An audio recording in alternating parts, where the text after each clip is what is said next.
tetrahedral carbon by Lewell and Van 't Hoff in 1874.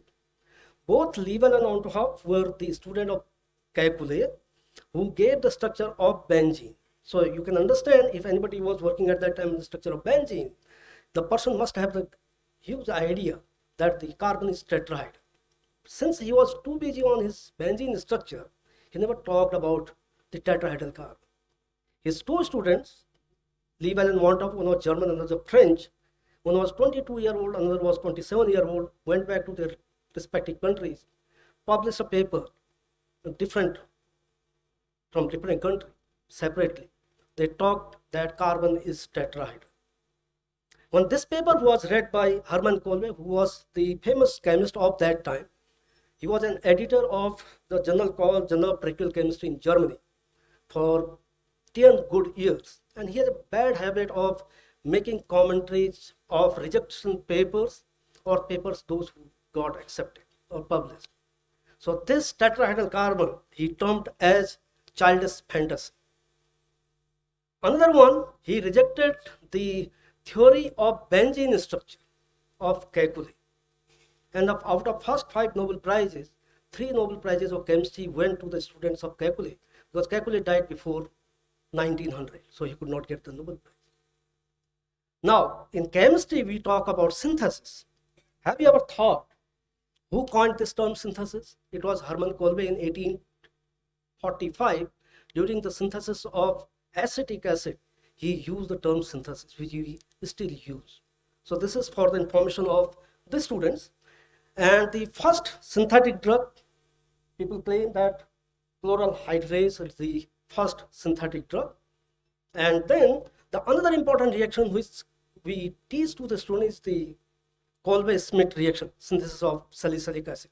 And that salicylic acid became a starting material for the synthesis of the wonder molecule, what we call is aspirin, in 1899. So from urea till date, how much it has impacted the human life. We always talk that our ancient system has everything to deal with, but this is the hard fact that in 1900, the average life at birth in India was about 33.5 years, and which has gone up now 65 years. So credit goes to the branch of science, it's called chemistry and biology interface, because we developed so many drug molecules, vaccines, so chemistry played a pivotal role. So this is the slide every medicinal chemist will come up, because at the end, so nobody asked the question how many drugs you have developed. So it is very challenging task. So all CDRI people know about it, so I will not talk about it. But when we talk about the drug design, these are the normal approaches of drug design. Okay, so I will concentrate on the last one, that is hybrid drug design concept. And the hybrid drug design concept was there in nature for many years actually, but it was not exploited. And first research paper was published in 1997 in biochemistry, wherein people fused two of the part of the different drug molecules, and they proved that the hybrid molecule was much better than the two individual counterparts. But if you look at the nature already has this there. So this is the plant Sadabahar, we all know that, and this plant has been a source of 70 alkaloids. Out of these 70 alkaloids, the structure of the 2 alkaloids I have shown here, and these 2 alkaloids have shown poor anti-cancer activity, but same plant produced another molecule called vincristine or vinblastine. And you know, vincristine and vinblastine has been used for the treatment of leukemia, and it was approved by FDA in early 60s. Same concept was applied for the synthesis of this molecule, wherein you have aminoculin here, you have a trioxane bridge that comes from artemisinin, and it proved to be the better than the artemisinin. And this molecule, the Ranbaxy developed it. This is U22 who got a Nobel Prize for the discovery of artemisinin.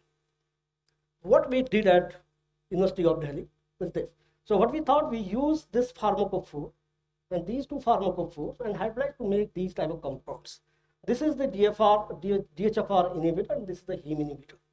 So we thought, let's make these kind of compounds, see what happens. When we started working at University of Delhi, actually the first project we worked on is the tetraoxane based compound. We were the first to determine the structure of the crystal structure of the tetraoxane compound. Later on, after 5-6 years, we discontinued this because of some other reasons. Let me just show you this slide. So when we made the aminoquinone with 5-member ring with 3 nitrogens, 3 pharmacophores, and then you have a pyrimidine, trigene. So what happens? This is the activity of this. This one is this. This one is this. So what it shows, you have an IC50 value of chloroquine here. So most of the compounds were poor active than chloroquine. But if you fuse these 3 hybrids together, the activity improves them. But when you make a hybrid of the aminoquinone to trigene, many of the compounds were better active than chloroquine. So that is work we started in 2008. And at that time, our department neither had the NMR nor the mass. And biology data has to be get from somewhere else. So it took a lot of time.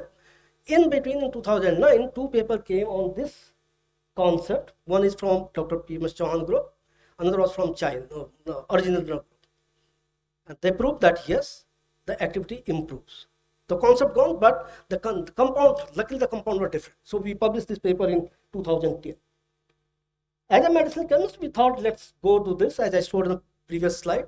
We wanted to fuse the trigene and pyrimidine based compounds, and this is how the synthesis started. So 2 regioisomers determine the crystal structure of the compound, and this is from where we started actually. Okay, from this molecule to this molecule. So now the difference is 1 nitrogen versus the CH. So what happened with the biological activity? You have 2 regioisomers. Look at this. So the difference is point of attachment here and to this place. Activity is almost same. So minor and major isomer has not much role. So we use the major isomer and made these compounds. Now the Cl was substituted by these carbocyclic amines, 10-fold improvement in the activity. Then morpholine and methylpiperazine and ethylpiperazine, we got a molecule with 7 nanomolar activity. Once you have such a nanomolar range compound, we always say that need to see what happens in vivo. So in vivo data was collected. We found that compound shows good in vivo activity also without any toxicity. So we published in 2012 this result. The massive structure activity relationship and the lead optimization program was started. I will just concentrate on these 2 compounds. So what we thought, this was the compound what I showed in the previous slide. I thought let's play around this linker. So linker was the rigid piperazine here. In this case, the flexibility was kept, but piperazine is there. So when we studied the activity profile, what happens when you have the rigid linker between these 2 pharmacophore, activity drops, but in this case the activity improves as well as the solubility because salt preparation was easy. In vivo activity, the compounds were very good, 100% cure of the malaria parasite. We all know that aminoquinone inhibit the hemojoin formation, nothing great about it. But to teach the student, to train the student, this data was done. It proves that yes, it inhibits the heme, and by job plot, we proved that association between heme and our compound is 1:1. And this is a beautiful design actually. If you look at the literature, this compound was amidoiaquine was sold as an anti-malaria, considered to be better than chloroquine, but it was withdrawn later on. It was withdrawn because of this metabolite, because in liver, in presence of P440 cytochrome enzyme, it formed this kind of hydroquinone system, and which is liver toxic. When this molecule was designed, I think people missed the information already there in the metabolite of paracetamol, and this is also liver toxic. So if you want to stop this type of toxicity, you can do 2 things. One, swipe the position of these 2, or substitute this OH by a smaller group like sorine. So this was also done, and the compound shows less toxicity. So what we did, we used this pharmacophore from here, and this portion was used from our previous studies. So this is the synthesis depicted here, and this is the difference between amidoiaquine, the compound what we developed, and this is the activity, 100% cure in vivo. When this benzene was substituted by cyclohexyldiamine like this, the compounds were active at low at 4.5 nanomolar. So I'm not talking about this. But this paper, as I said, we published in 2012, and in one very fine morning, I received an email from Professor Kim from McLean Hospital, and he showed his interest to screen these compounds for Parkinson model, which he has developed. The motivation of that collaboration was this paper. The Nature in 1987, published by Sanders, concludes that chloroquine can retard the progression of Parkinson's disease. But it was not followed further. What Professor Kim did actually, he used 960 FDA approved drugs, screened those compounds against the model what he has developed. He got 3 hits. Out of these 3 hits, one was chloroquine, then amodiaquine, and this other anti-music. Since our compound falls the category of these aminoquinolines and better than chloroquine, so we thought let's give a try to collaborate with Professor Kim in 2012. Before going to that, just for the information of the students, so Parkinson is a neurodegenerative disease, and brain has, somewhere it is written that it has more than 86 billion neurons, and each of the neuron doesn't make a physical contact. They have a separation like this, and this space is called synapse. So you can understand how many synapses in the brain will have. So there are many issues with the drugs to be developed for neurodegenerative diseases, but in this case actually what happens, the reason is the Parkinson results from the death of the neuron cells in the substantia nigra part of the brain, which is located in the midbrain, and there is no drug for the treatment of Parkinson. L-DOPA is given. L-DOPA is used to manage the disease, but as the disease progresses, it becomes ineffective. So it means the selective degeneration of the dopamine neuron is one of the factors for the Parkinson disease. Number 2, there is a protein called alpha-synuclein, which in case of the Parkinson disease patient, it undergoes for misfolding and it forms the Lewis bodies. So once the Lewis bodies formation takes place in the brain, the motor disturbance is more. So if you want to stop that Parkinson disease, what we need to do, you need to activate one receptor called Nurr1 receptor, and this Nurr1 receptor was considered to be the orphan receptor. Orphan receptor means the receptor which does not have binding pocket. But Professor Kim showed experimentally that it has a binding pocket which is very tight. So what we are looking for, that the molecule which can fit and activate that Nurr1 receptor. It does not have a crystal structure yet. Number 2, if a molecule can stop this aggregation of this protein, or if it can induce the autophagy. If any molecule can do either of these two, you can have a potential, the molecule can have a potential to be developed as a drug molecule. So pictorially, this is the substantia nigra part, this is the normal brain. You have a dopamine neuron, it produces the dopamine like this. You have an alpha-synuclein, it's a normal motor, nothing, no problem. But when you have Parkinson, death of the dopamine neuron takes place. You don't have the dopamine here, you have movement disorder, and this alpha-synuclein forms these kind of fibrils.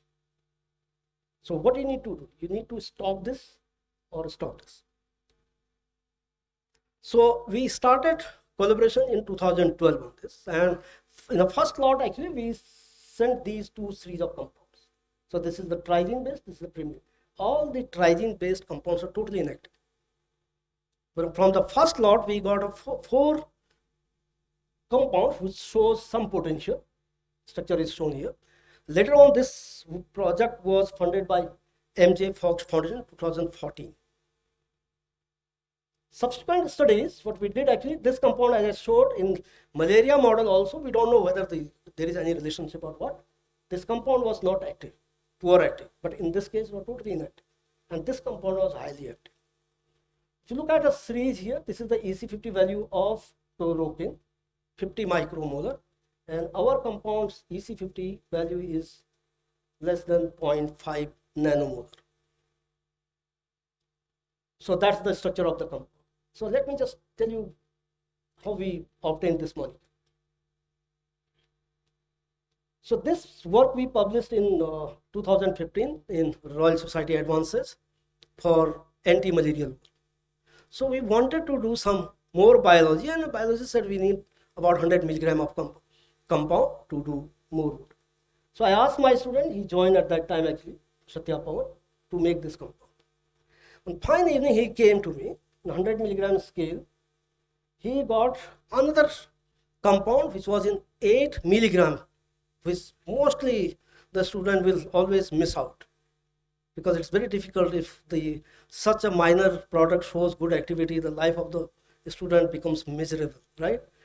Because the guide will say, nahi, yehi chahiye humko to, right? But the person was very honest. He came to me and I said, okay, let's characterize this. We found the structure of this. I said, okay, let's send this for screening. This is what the result is, 0.5 nanomolar. So we revised the synthesis, made this compound in bigger quantity, and this is what we published very recently in Nature Chem.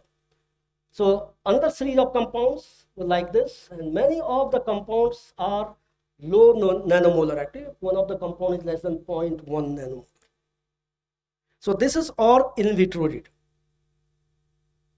So when we talk about the in vitro data, people will talk about the in vivo, what the in vivo potential of these compounds is.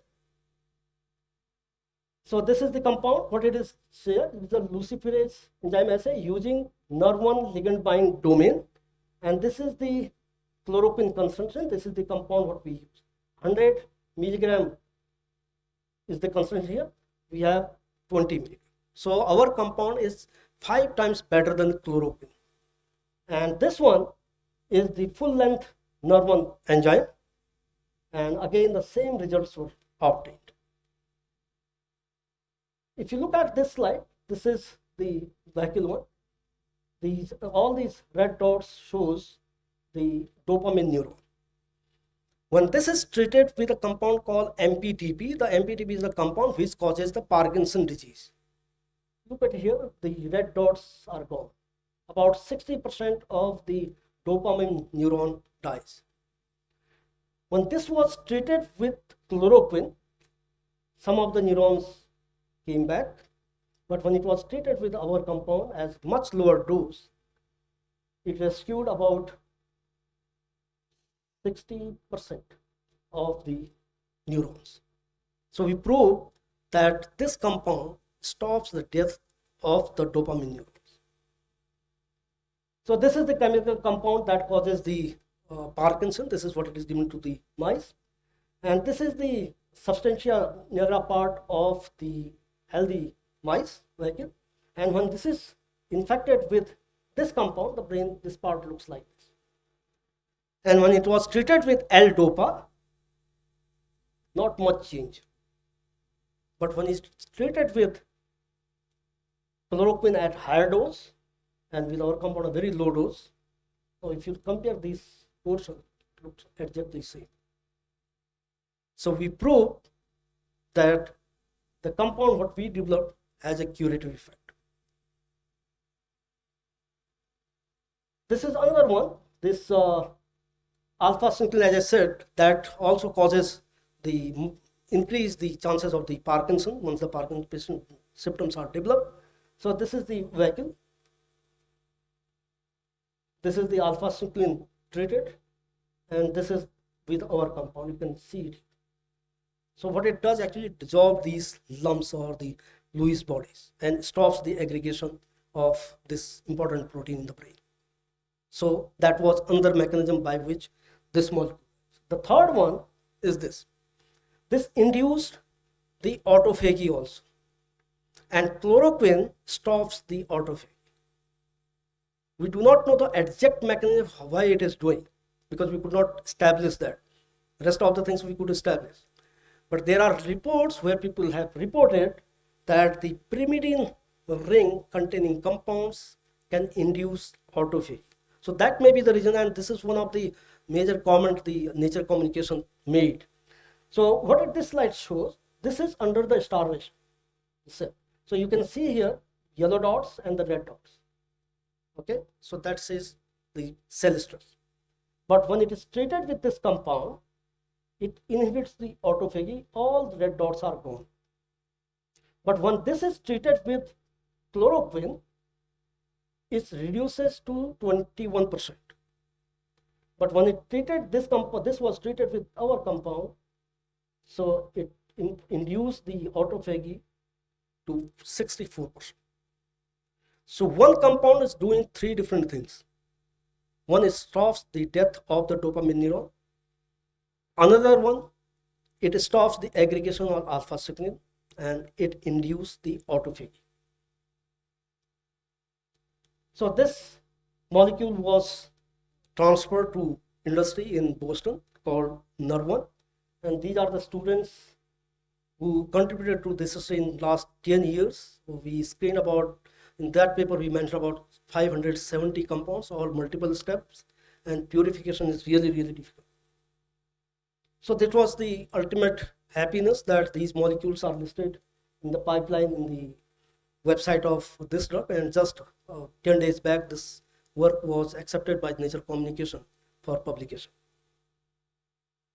During this work, actually, because medicinal chemistry students बैठे हुए, they need paper immediately. CDRI में तो possible हो जाता है कि चलो कम से कम biology जल्दी कर देगा कोई, हमारे यहाँ वो भी possibility नहीं होती. So the students said, no, हम तो कुछ और भी करते हैं क्योंकि paper नहीं मिलता. Said, okay, let's start some work on catalysis and all. And from 2012 we started, and we made a huge contribution in this area. But my aim was to make some processes for which is important for industry. But we could not reach there, but we published good set of papers in this area also. And the collaboration, the malaria work was collaborated with Savannah Khan from University of Mississippi. And when we patented in 2012, and I wrote to them that because of the authorship, it went to their technology transfer team, they said it was a technical work from our side, so we can't claim to be author of the patent. So we patented it, they don't have any right on that patent. And then the Parkinson work actually, which I discussed, was done with Professor Kwang Soo Kim from McLean Hospital, and funding came from CSIR-DST, and maximum funding I got is 36 lakh. We don't have even SPLC till date, but no matters. We make things to work. So this is the batch of students. 26 students got PhD. I was very lucky to have very bright students, very dedicated students, and all of them are well established in their respective fields now. And this is the current batch of student. The last one,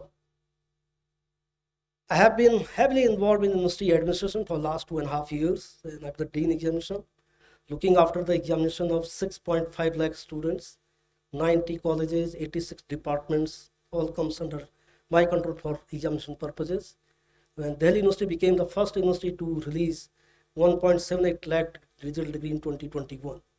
That was the first time, and everything that came to my way where I felt that students are suffering, we made it digital. Very recently we make the thesis submission process online, wherein student can see the file movement, which stage the file is stuck. So student also knows, guide also knows, head also knows. So where the file is, our aim is 3 to 4 months the PhD vibe, and this is what I have achieved. By doing all this work, actually, university got about 16 crores additional income from the examination section. Thank you very much for your patience.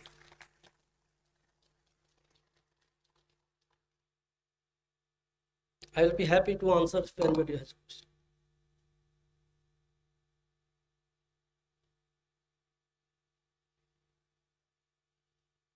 Yeah.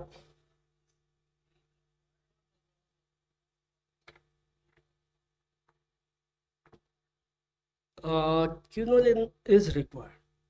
Quinolin is required. This is one. Another problem with us was actually, no, 2010 से शुरू किया, 12 से शुरू किया, तो 10 साल हो गए. Unfortunately, 2 groups from Germany published 3 papers in JMAT. Aminoculin, छोटा छोटा compound लेके Nervan activation, JMAT का publish कर दिया. So when he submitted this, and this paper went to the same firm, and he made our life like a hell actually. So it literally for him, it took about a year to get them satisfied. To finally it got accepted. Hello, sir. Wonderful talk. Just I was wondering this analog of amiodarquine which we made for the treatment of Parkinson disease. Since amiodarquine you itself mentioned that it's quite toxic. So I was wondering how, like you do so that they have beneficial effect. How long the treatment were given to the Parkinson mice or rat for that matter? Okay, number one, the molecule which I showed you is not the amodiaquine analog. It is a chloroquine analog. The amodiaquine was for malaria only. Okay, we tested that to Parkinson. We found that the compound was less active. Number one, and that the treatment was 28 days actually. 28 days, and the mice completely recovered. Completely. Thank you.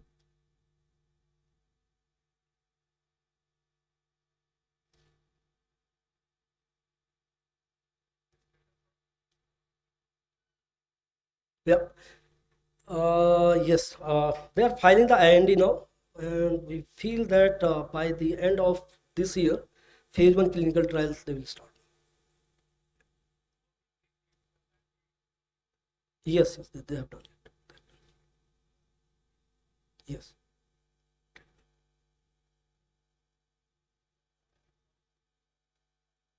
Hmm.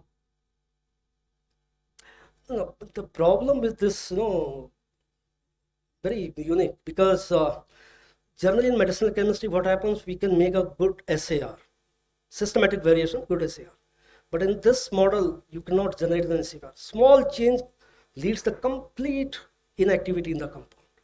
And in the triazine-based compounds, actually, what the first batch which we submitted was 120 compounds. And out of that, 20-25 compounds were based on triazine. None of the compounds are active. So after that, we didn't send.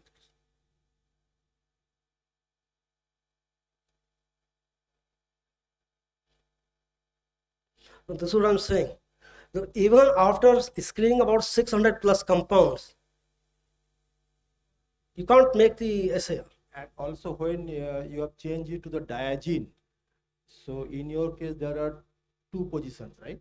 This is one is the NN and one is side NA. So did you find any difference? No, Of the activity? piperazine, dipiperazine wala? No, this is instead of triazine you have replaced with diazine, right? Pyrimidine. Pyrimidine. Oh yeah, okay. Mhm. Yeah, pyrimidine, yeah. Mhm. Oh yeah. So how did you find that a difference in activity? The pyrimidine compounds are very active, 0.1 nanomolar. Yeah. Triazine compounds is totally inactive. Totally inactive. How up to the highest concentration tested. Yeah.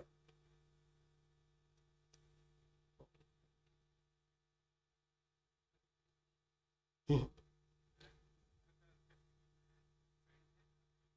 किसका? No, the structure is not known yet. Crystal structure is not. Crystal is not.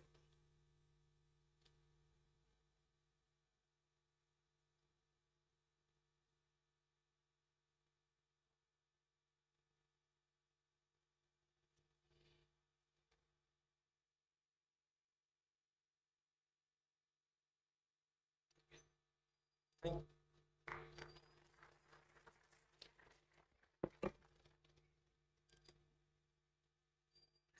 Well, thank you, sir, for letting us witness that wonderful voyage of discovery and, of course, its technological applications. Moving further, we have on board with us one of the most dynamic students of Professor Atul, Dr. Akansha Gupta. And presently, she is a women scientist in the University of Hyderabad. It was back in the year 2003, Dr. Akansha joined under the mentorship of Dr. Professor Atul Kumar. And post her PhD in 2008, she switched to industry and worked as a research scientist, senior research scientist at Albany Molecular Research Incorporated and Tiva API India Limited.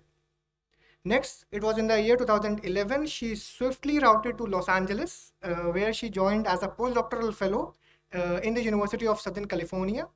And spending around 7 years in the US, she worked at Murigenics in Ohio and Delta Environmental Laboratories at Benicia, California as a research scientist.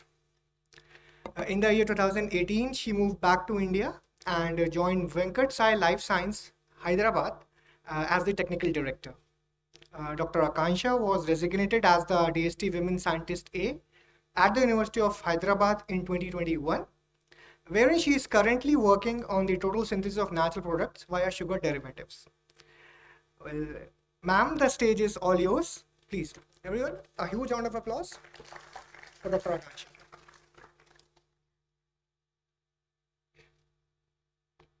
Thank you for warm welcome, and I feel excited as well privileged to talk about my research on the felicitation ceremony of my PhD supervisor. And as director mentioned, we didn't find anyone as such calmer, patient, and like mm, I found that in 5 years of my research, I never got any scold. So that was advantage for me, and like it was really privilege for me to working with him. So currently I'm working as a woman scientist in Hyderabad University, and today I'm going to talk about total synthesis of natural products via carbohydrate as a chiral pull agent and towards the discovery of anti-cancer agent. So, as we know, the carbohydrates are highly abundant and very inexpensive material, and they have very unique feature of chirality, which makes them attractive target from other naturally occurring molecule. And our laboratory has been working from past 10 years using this carbohydrate chemistry, and we reported some total synthesis by using carbohydrate as a chiral pull agent. Currently, I am working on total synthesis of bengamide E, F, and P also, as we are in process of synthesizing bengamide P, and I have done also total synthesis of pyrazine, and we are also making the analogs of these compounds. So, what is the aim of these total synthesis of natural products as a carbohydrate chiral pull agent? As I already mentioned that carbohydrates are really abundant, inexpensive, and very good chiral source. So we design our synthetic scheme in such a way that the processes are very simple, no complex reaction, short and efficient, so that we can scale up these natural products and can do the analog preparation and evaluate them for anti-cancer activity.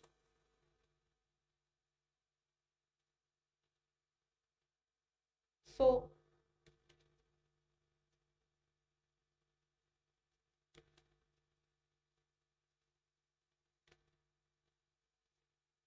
sorry. So currently today I'm going to mainly focus on total synthesis of bengamide and pyrazine. So bengamide is a marine natural product which is isolated from sponges of jaspeide family and has a very promising and biological activity that include anti-tumor activities also.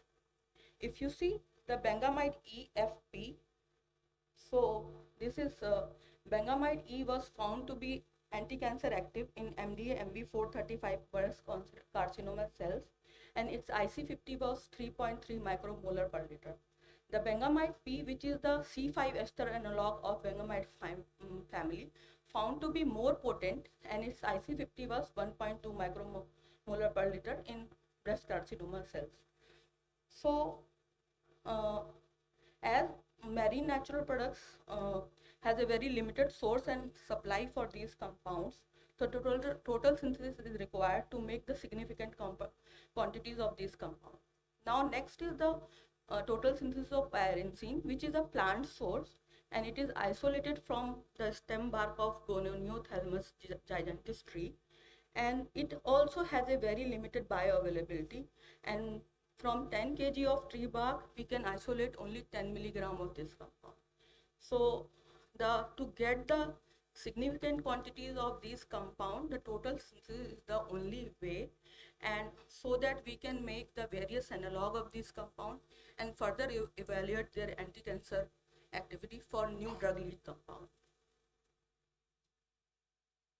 So, mode of action and design strategy for the bengamide. As we know, the methionine aminopeptidase enzyme play a major role in cell proliferation and angiogenesis. So, basically, bengamide binds with this methionine aminopeptide enzyme mainly through three fragments. So, if you see the P1 pocket, which is uh, found to interact with the terminal alkyl group, and the the three hydroxy group at C3, C4, C5 position interact with the cobalt ion of this enzyme, and the P2 surface, which is the surface of enzyme, it holds the caprolactam unit. So as a consequence of this binding, the endothelial cell cycle division is inhibited at G1 and G2 phase, and which results the anti-angiogenic signal in epithelial cells. So that's how the cell growth stops and anti-cancer effect has been generated. Now we come to the design of the bengamide. As we can see,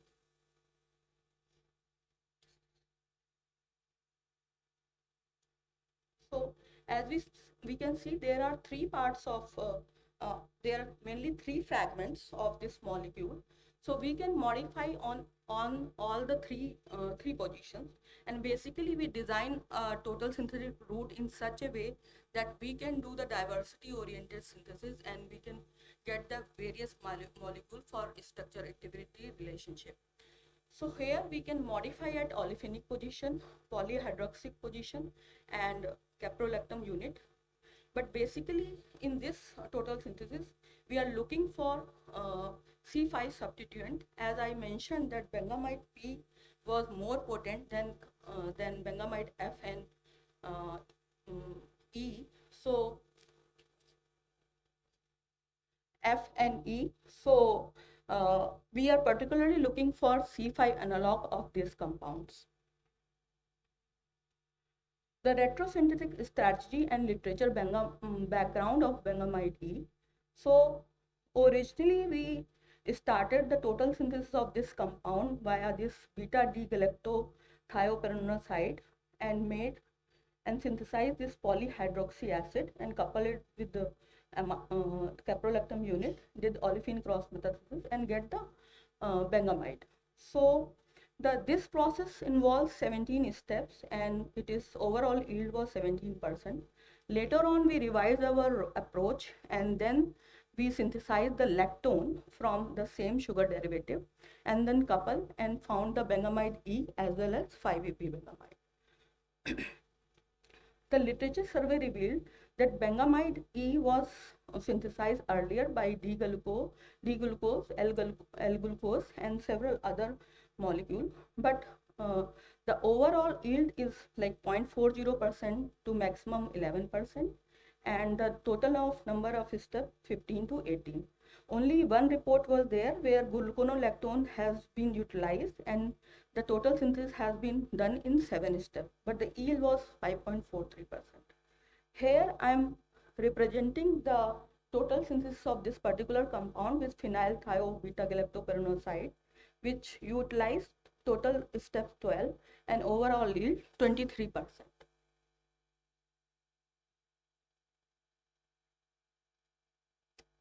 Total synthesis of bengamide E and synthesis of, first start with the synthesis of diastereomer and 9A and 9B.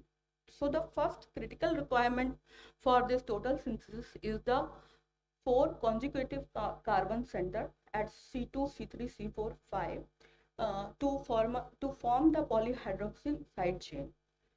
So initially that compound number 3 was converted fully protected to give the compound number 5, and which is regioselectively opened and gave the compound number 6, and then C4 hydroxy group methylated and resulted the compound number 7, which on aqueous NBS deprotection gave the anomer 8 with 7:3 ratio, where the crude 1H NMR shows the anomeric ratio. Further, this was subjected to Grignard reaction, and we obtained the diastereomer 9A, 9B, and we observed that 9A was obtained as a major isomer when the reaction was done on 0 degrees centigrade. But when the reaction temperature is decreased to minus 78 degrees centigrade, the 9B was major diastereomer. So we predicted that at higher temperature we get the thermodynamically stable diastereomer, and lower temperature we are getting 9B as a kinetically favored diastereomer. So our first approach, we thought that 9A was the major diastereomer. It is a required diastereomer. So we did the can-mediated oxidative cleavage, and we get the trial 10, which on protection with 2,2-DMP gave the acetonide 11, and further the C5D protection of the hydroxyl group gave the acetylated acetonide 12. The further deprotection of this compound gave the compound 13, which upon sequential oxidation with sodium metaperiodate and Pinnick oxidation gave us the required carboxylic acid 50. And further, the coupling of this acid with commercially available aminocaprolactam gave the compound 60. So our next crucial task was the installation of terminal alkyl group on compound 16, and we tried this reaction with Krebs catalyst, but unfortunately we are not able to get the desired compound. So we envisioned that, and we did the literature search, and we found if the C5 hydroxyl group is protected, Krebs catalyst doesn't work. Then we thought of Hovida-Krebs catalyst, but Hovida is comparatively expensive than Krebs. So we thought that allylic alcohol might help in doing this olefin cross metathesis. For that, we deprotated compound number 16, and we got 17, and did the Krebs olefin cross metathesis, and we got the compound 18. And further, the Birch reduction gave the compound number 2. So careful inspection of this spectral data of compound 2, we obtained that this is the 5-diastereomer of bengamide. It is actually not the bengamide. It is 5-epibengamide. Further, as I told you that we got the 2-diastereomer, so 9B. So we have taken 9B, and we thought to, at this stage, we thought to revise our approach. Instead of going through the polyhydroxy acid, we thought to make the lactone. So we did the sequential oxidation, found the lactone 21, coupled it with caprolactam, same olefin cross metathesis, and Birch reduction gave the compound, desired compound bengamide E, which was all the data was similar to the natural products. So with this particular revised approach, we found that this approach is very straightforward and avoided the 4 transformations which were implemented in previous scheme. So to validate our route, we further use the diastereomer 9A, and can-mediated cleavage gave the compound 10, which upon oxidation gave the lactone 25, coupled with the aminolactam, and then Krebs and Birch gave the 5-epibengamide. So it validate our route is good, and with this route the 23% was the overall yield and 12 number of steps. So basically we avoided 4 steps in this one. So further we did the total synthesis of bengamide F, and to best of my knowledge, this is the first report of bengamide F. Till now nobody has reported this synthesis. So we follow the same procedure. We have taken the lactone 21 and 25, and then did the Krebs and coupling and Birch reduction. We obtained the bengamide F as well as 5-epibengamide F, and these compound 5-epibengamide F and 5-epibengamide E were given for the biological activity, and we are waiting for the results. Now we come to the total synthesis of pyrazine.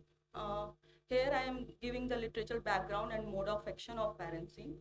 So the first report of pyrazine came in 2003 and reported by Tadashi and Nakata, and later on few reports came in 2008 and 9. So there are 4-5 reports on total synthesis of pyrazine, but none of the report has been utilized sugar derivative as a chiral source. So this is first time we are reporting pyrazine synthesis with the sugar derivative. Now, what is the mode of action of estrogen? How it work as an anti-cancer? So usually our cell mitochondria has a mitochondrial electron transport system which generate ATP, and these ATP helps in the cell proliferation. So what acetogenin does, it inhibits the complex 1, which is NADS ubiquinone oxidoreductase, and in turn it stops the generating ATP and leads to the ROS formation, and which create the oxidative stress in mitochondrial cell, and then it releases the cytochrome C, and which causes the apoptosis.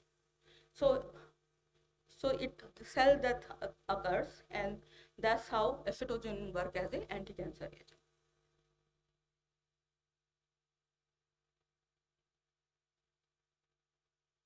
Retrosynthetic strategy of pyrazine. So basically our strategy required the preparation of 3 main fragments: the cis-THP fragment, epoxide fragment, and butanolide fragment. All these, this THP fragment we are preparing from sugar derivative in 10 steps, and butanolide from sugar derivative 14 steps. This epoxide is commercially available, but it is comparatively very expensive. So we thought to design the synthesis of epoxide as well. So first comes the synthesis of butanolide fragment, and we synthesize this compound from 2-diacetyl L-remanol. So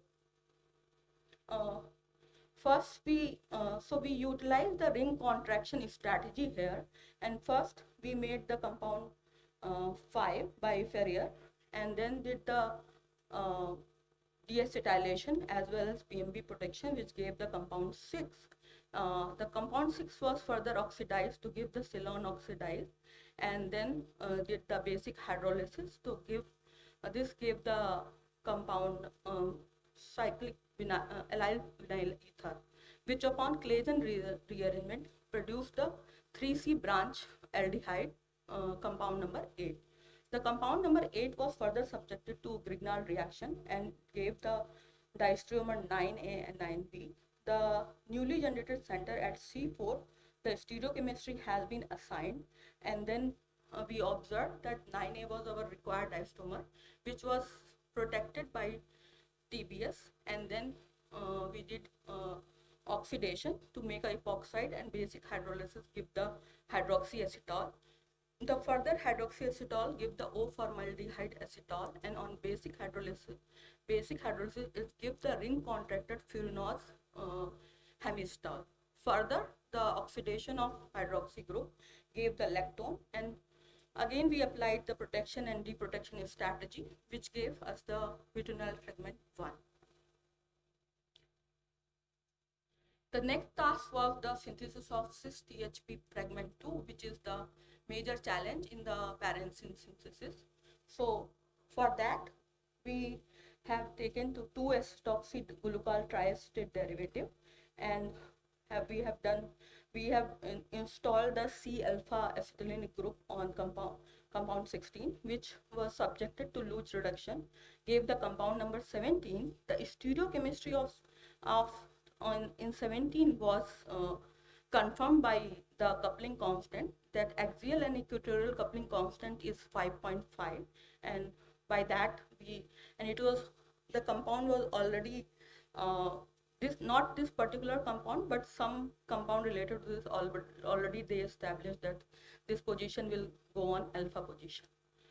Further, the deacetylation and sequential hydrogenation gave the compound number 18, and further it is iodized to give the compound number 19.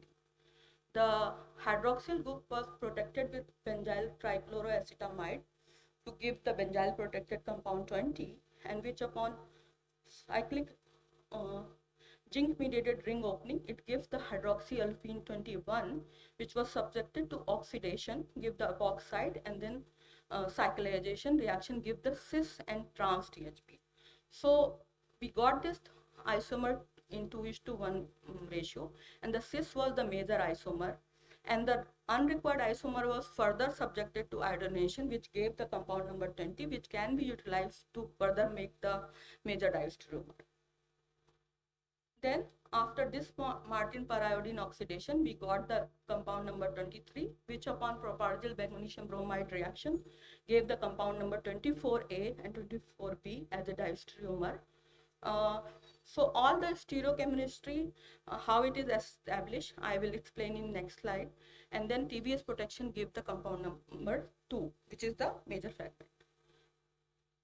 So I don't know how much time I have, so I can escape. Okay, yeah. So we did the epoxide preparation by 2 route, and the first route was little lengthy, so we have gone for the second approach, and we made the epoxide with good yield by this procedure.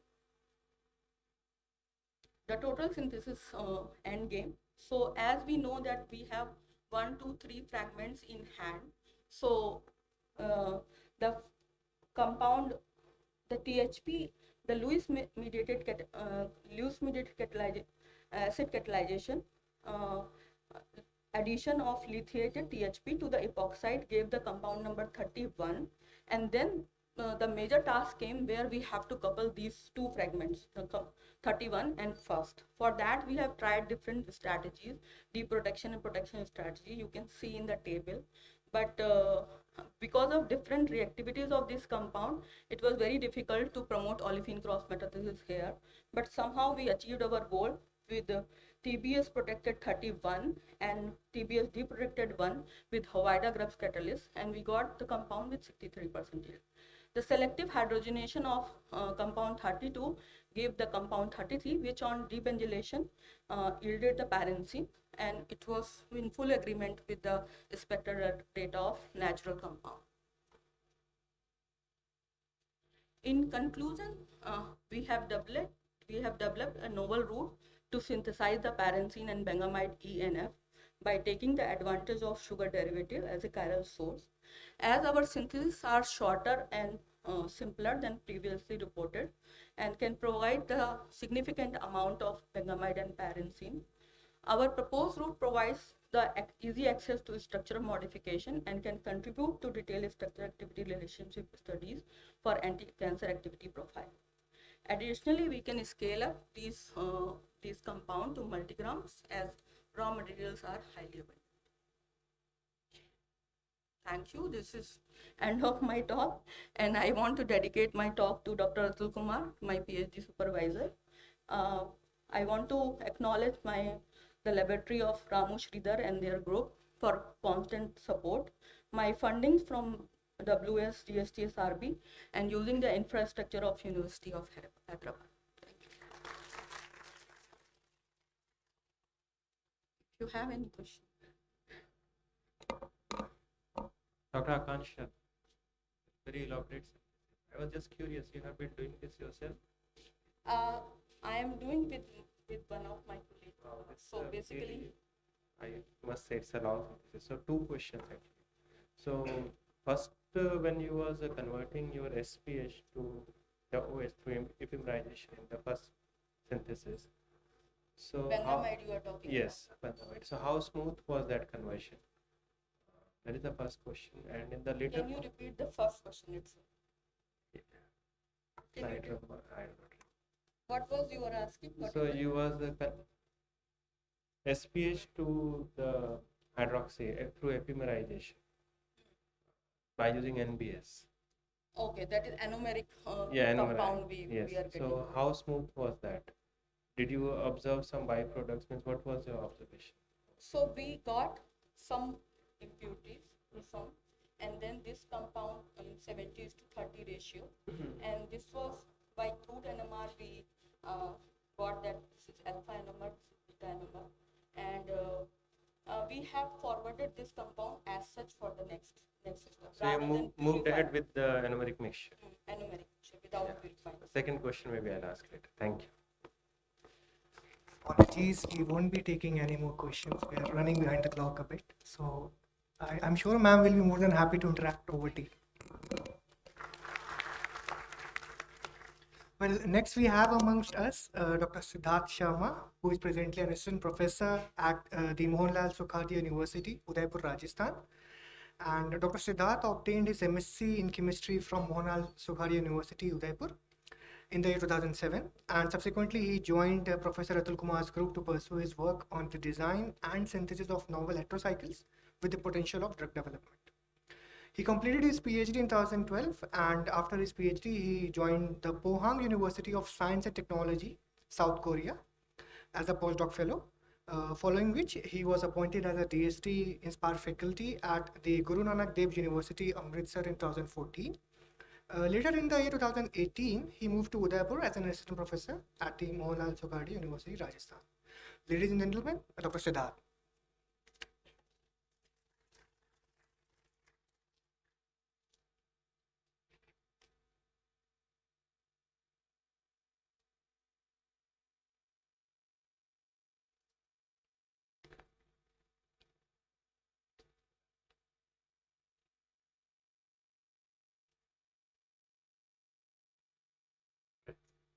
Thank you for this kind introduction. Being a university faculty, it's sometimes very difficult to speak while standing. So, thank you, Batra sir, for inviting me. This was completely overwhelming for me that I got invitation from you. And today we are going to talk about some of the work which we are doing at the Mohanlal Sukhadia University since I have joined there in 2018. My talk entitled The Organic Chemistry of Isocyanide and Our Progress from Flask to Electrochemical Cells.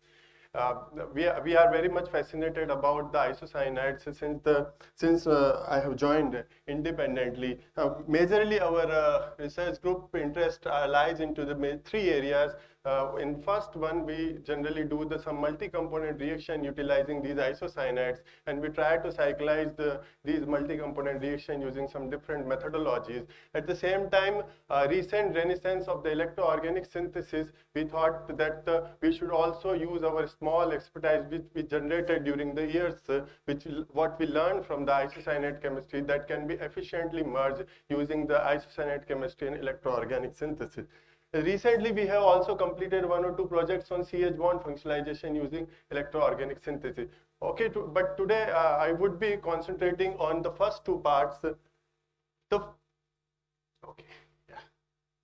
So the isocyanates are historically very old molecule. The first isocyanate was synthesized in 1859 by Leakey by the synthesis of allyl iodide and silver cyanide. But after that, the isocyanate chemistry little bit hampered due to some certain reasons. But at the same time, if you see the structure of isocyanide, you would find out it is a very peculiar functional group in one aspect, where the isocyanide is a nucleophilic stable carbon divalent nucleophile, where electrophile and nucleophile both can react at the same center together, which makes it distinct functional group in comparison to the others. As well as the isocyanide chemistry, which is associated with the radical trapping and synthesizing new molecules, is one of the well explored chemistry in the literature. Apart from that, number of the marine natural products which contain isocyanates are available into the literature. However, these isocyanate chemistry were well explored in last 30 to 40 years, specifically by the multi-component reaction. What people do is they utilize this isocyanate as a C1 synthon and synthesize some precursor, and these precursor can go to the further cyclization reaction under different conditions. So we were also interested specifically into these two reactions, where the Ugi reaction which give the reaction with the aldehyde, amine, isocyanide and the carboxylic acid to generate the bis amide, which have a 4-point diversity in itself. Whereas the Passirani reaction, which in the case of the Ugi reaction, we can omit the amine, and finally we can get the alpha siloxyamides. So utilizing these multiple point diversity which we generated, which this Ugi and Passirani generated in last 50 years, we thought that we can utilize these multi-component reaction for the further transformations. However, in early 2000, the Schreiber group at Harvard developed so many concepts utilizing these isocyanate chemistry via the multiple cyclization reaction, and specifically, they developed a skeletal diverse molecule using the common precursors. Specifically, for the students, I would really like to tell that the diversity-oriented synthesis is a branch of organic synthesis where we have to make a skeletal diverse molecule for library generation that would be benefited, especially into the medicinal chemistry to investigate the biological pathway. So if you really want to do the diversity-oriented synthesis, there are majorly two approaches. One is the reagent-based approach, where you have to design the common starting material, and then if it undergoes with the different reagent, you can generate the distinct molecular skeleton. Whereas the substrate-based approach, you have to design your precursor in such a manner that the same reagent would go the cyclization into different mode to generate the different heterocycles. We thought whether we can also do or we can also synthesize the precursor in such a manner that if we subject it to the different catalysts, then it can undergo the different mode of cyclization. What we tried a UGI precursor which contained the alkynoic acid, amine, aldehyde, and isocyanate to synthesize this amides. What we did is we did a small manipulation by introducing the OH group, and when we subjected to the palladium catalyzed, cationic palladium catalyzed cyclization reaction, what we got is a 7-endo cyclization for the benzoxazepinone synthesis. Whereas the similar compound, if we'll subject it to the equivalent gold catalyst, this gold catalyst reaction gives the 7-exo cyclization to generate the benzoxazinone. So by using a similar precursor, we can synthesize two different molecules. However, what we can also do is, if we can make this amine electron rich, that can do the hydroalylation reaction using the cationic palladium catalyst to synthesize 2 quinolones in a very efficient manner.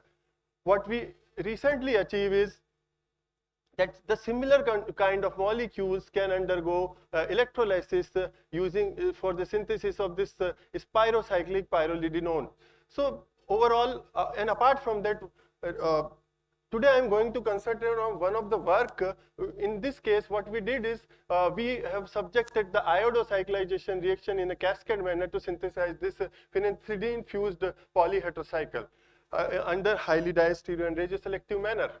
So out of all these work, specifically in the first part, I am going to concentrate on this work. So our inspiration comes from the three classical work which was reported in the post-UGI functionalization, specifically when we talk about the complex molecule synthesis.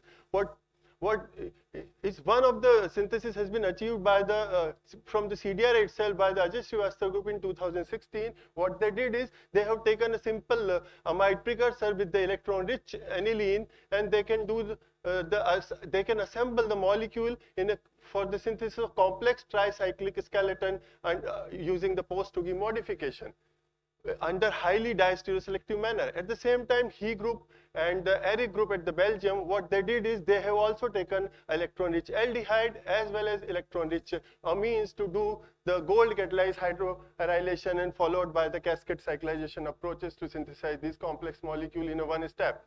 We thought that what we can do, is it possible that if we will remove this methoxy or hydroxy or electron-rich system, whether we can achieve the similar kind of cyclization using the same methodology? We were succeeded in one aspect, that we could do this cyclization via the iodocyclization approach, and this reaction which developed is definitely the metal-free condition. The diastereoselectivity selectivity was found greater than 20:1 in all the cases, whereas the multiple CC, CN, CO, and CI bond formation was found. Number of different libraries has been generated. Out of some of them I am showing here, where we can modulate the alkynic acid as well as the amine part, and we can also modulate the aldehyde part, and different isocyanates have also been used, and the yield we were getting in 52 to 87%.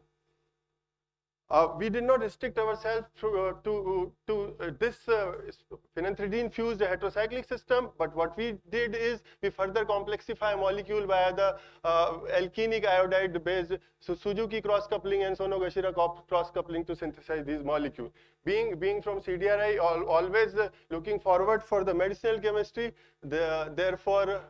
Okay, the mechanism is there. How it proceed is this alkyne was activated by the iodine. Iodine plus have a low sigma star orbitals. It can transfer its electron density to here to further activate the alkene, which was further do the ipsocyclization, and simple Friedel-Crafts type of cyclization can be assembled to synthesize this molecule. Like I said, being from CDRI.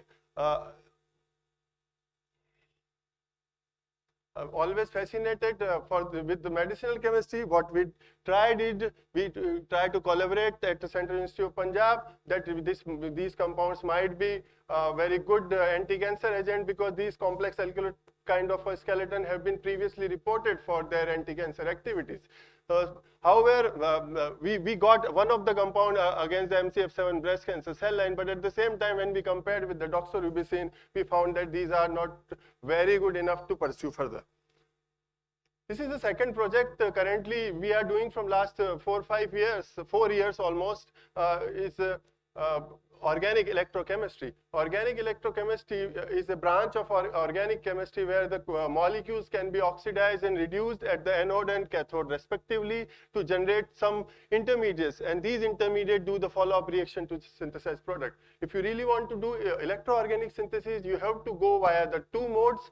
One mode is a direct electrolysis, where the substrate directly come into the contact with the electrode to do the heterogeneous electron transfer, which generate the reactive intermediate and further do the follow-up reaction to synthesize these products. However, in these cases, the reaction will be considered as a heterogeneous reaction. But at the same time, this is an indirect approach that is called, sometimes it is comparable with the photoredox catalysis, where the mediator takes electrons or give electrons to the cathode or anode. At the same time, these mediator transfer the electrons to the substrate to generate this reactive intermediate and get the product. So overall,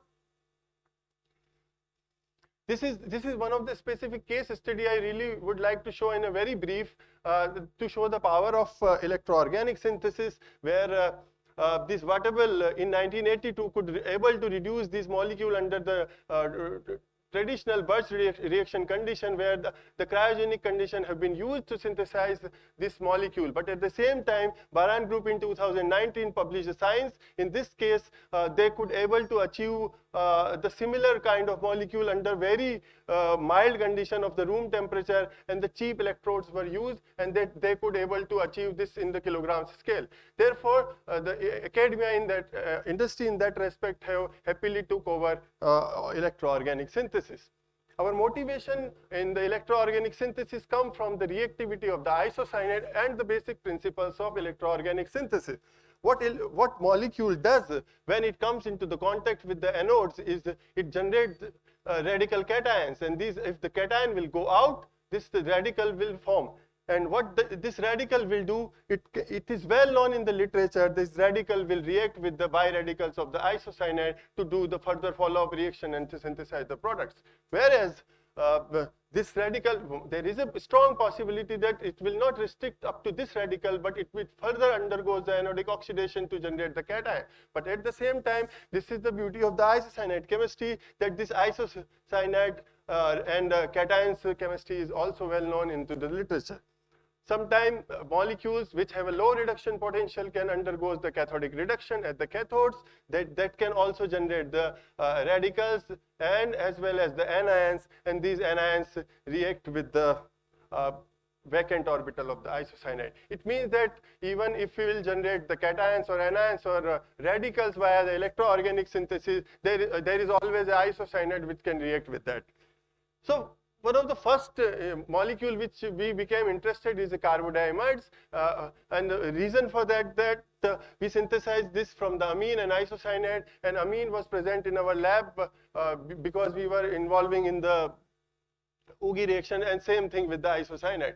these carbodiamides are well-known peptide coupling agents. At the same time, they are found into the number of heterocyclic synthesis, specifically as the intermediate. When we go into the literature, we found out that majorly there are three approaches which has been developed over the years, where the isocyanide amine coupled together using the iodine to generate this carbodiamide, whereas the one equivalent of the hypervalent iodine can also desulfurize the product to synthesize these carbodiamides.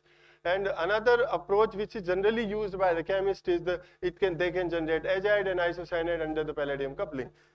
When we go on further deep, we found that these isocyanide are well known to react with the iodine. It means that if we can able to generate this iodine under electrochemical conditions, then we can do chemistry which is methodologically beneficial. At the same time, when we searched the literature, we found out that the in situ generation of this iodine molecule have been previously reported under the electrochemical condition. Therefore, we have utilized this N-butyl ammonium iodide as a iodine source, which can generate in situ iodine under the PT-PT electrode and undivided cell to synthesize this carbon diamide. In one pot, they can hydrolyze with the very simple chemistry. So substrate was what we could do is we can change the number of amines, as well as these amines were para-substituted, meta-substituted, di-substituted. The number of the isocyanide has also been synthesized. One very interesting molecules we could able to synthesize, but into the 26% yield is the DCC, which is a well-known peptide coupling agent. Recently, this method, one of the company in Hyderabad became interested, and we have collaborated to synthesize these molecules in a larger scale so that it can be beneficial after some certain time. This is the substrate scope of urea, which we in situ hydrolyze with a very acid catalyzed normal reaction. Why we achieved this, we could able to achieve this carbodiamide is because of the low oxidation potential of this tertiary butyl ammonium iodide, which is around 0.7 volts. So these are very prone to oxidize I- into iodine. Although there are two modes are possible that this I- can generate iodine and then react with the isocyanide to generate the diiodo, where there is a possibility that two iodo radical also react with the two carbon radical center to generate this molecule. However, what we did is during the reaction we added a starch into the solution, and via some basic organic chemistry practicals where the starch iodine complex were forming the blue color, but still that was very crude experiment to show that the iodine was generated, but still we are not very much sure that what is the exact pathway of this reaction. However, this again can replace this iodine by the substitution reaction to generate the carbodiamides, and this cathodic redox cycle was completed at the cathode. This is the second work which I really want to show in very brief is we have developed this multi-component reaction where the thiol, isocyanide and water react together under a batch and continuous flow synthesis for the thioamides. We did not restrict ourselves to this thioamides, but we also synthesized two molecules, pebulate and prosulfocarb, which are the marketed anti-insecticidals. At the similar time, we almost at the same time, the Lee group at Wuhan also published a similar concept where the bisulfide isocyanide react with the benzotriazole to synthesize the molecule. And in case of benzotriazole, we have taken the water. After carrying out a lot of cyclovoltammetric studies as well as the control experiment, we found out that the reaction might be following that this sulfur was oxidizing to the S radical, which is well known to trap with the isocyanide to generate this intermediate C. This intermediate C anodically oxidized to generate the corresponding cation, which is trapped by the water and further rearranged to generate these thioamides. since the beginning, we are fascinated with the power in that respect of electroflow microreactor, because it has some certain advantage of fast heat transfer, fast mass transfer, and specifically when we talk about the electrochemistry, the distance between the electrode is higher in the case of the batch condition, which enhance the ohmic drops, and these ohmic drops further enhance the resistance. And if the resistance will be higher, voltage will be higher, and if the voltage will be higher, you will get a lot of side reactions. Therefore, we in-house developed this flow microreactor setup with one of my students who was very passionate about the mechanical workshop. At the first instance, he went to the mechanical workshop of another university's engineering department, and he developed this flow microreactor, and then it was well utilized for doing the flow chemistry at the gram scale. This is the work which recently we have published. In this case, this is a catalyst and oxidant-free electrochemical synthesis for synthesizing phenanthridine and amides. Yeah. So this, although in this case the chemistry is not that, what we did is we in situ diazotize this molecule via the isoamyl nitrite to generate the diazotized compound, and this diazotized compound can be reduced onto the cathode to generate the radicals, and these radicals again, I said, well known for trapping the isocyanide, which further cyclize to give the product. If you'll see the previous literature, we found out that one of the classical method for synthesizing this phenanthridine is in that respect is not very friendly as far as environment is concerned, where this boronic acid are well known to generate under the manganese 3 condition to synthesize these class of compounds.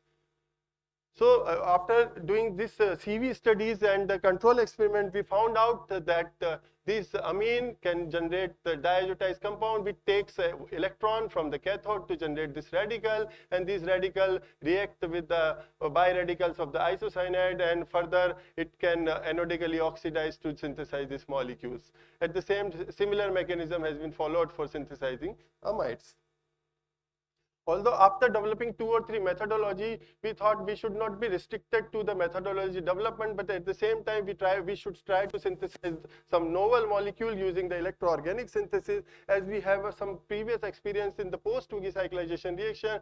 Our first impression was to utilize this Ugi adduct for the cyclization reaction, which has not been reported earlier. What we did is we assembled the molecules via the Ugi reaction, and out of that, after searching the literature, we found out that the N-center radical generation was well reported by the Shu group, and they could able to do a lot of cyclization reaction, but the ipso cyclization at that time was not reported. So in this case, under the HFIP as a solvent, could able to cyclize the product, and we could able to get the 4-imidazolidinones in very good yields. These 4-imidazolidinones are very important from the biological point of view. At the same time, this Macmillan organocatalyst also have a similar 4-imidazolidinone structure, which little bit shows the capability of our developed method. In this case, as we do not possess the NMR at our institute, but my student have done more than 150 optimization reaction to reach up to this level. Out of that, I am showing 21 year. And one of the most important is that the reaction was exclusively going into the HFIP. Even the methanol was also giving the 0% yield. And as we were adding the different organic solvent into the HFIP, we were finding that the reaction yield were drastically decreasing. It means that the HFIP is playing some significant role to enhance the reaction. Although, as far as the substrate scope is concerned, we try to enhance our methodology by utilizing so many carboxylic acid, as well as we tried with some hexafluoro, which this is the alkenic containing the carboxylic acid also have been used, whereas in the case of aldehyde, also a number of the different compounds, aldehydes have been used. Whereas we could also able to use ketone in the Ugi reaction to synthesize this tricyclic molecule, whereas the amine also can be changed. However, one of the drawback of this developed method is that the reaction was specifically going with the electron-rich aromatic isocyanides. some of the scope have been developed via the electrochemical labile group, because in general, if your functional group have low oxidation potential, what it does is it does give a lot of side reaction. But in this our case, we got this boronic acid functionalized 4-imidazolinone, whereas we could also able to synthesize this free alcohol containing lithocholic acid containing 4-imidazolinone. We proposed the mechanism, and there are number of the functional group which are available, specifically number of the benzene ring, actually I should say, is available onto the UGI adduct. We were not sure at the first instant that which of the specific aromatic ring is oxidizing at the anode. Yeah, just a minute. Yeah. Okay, so we have proposed this mechanism where this N-center radical can cyclize via simple chemistry, simple mechanism where this cation demethylated to synthesize this product.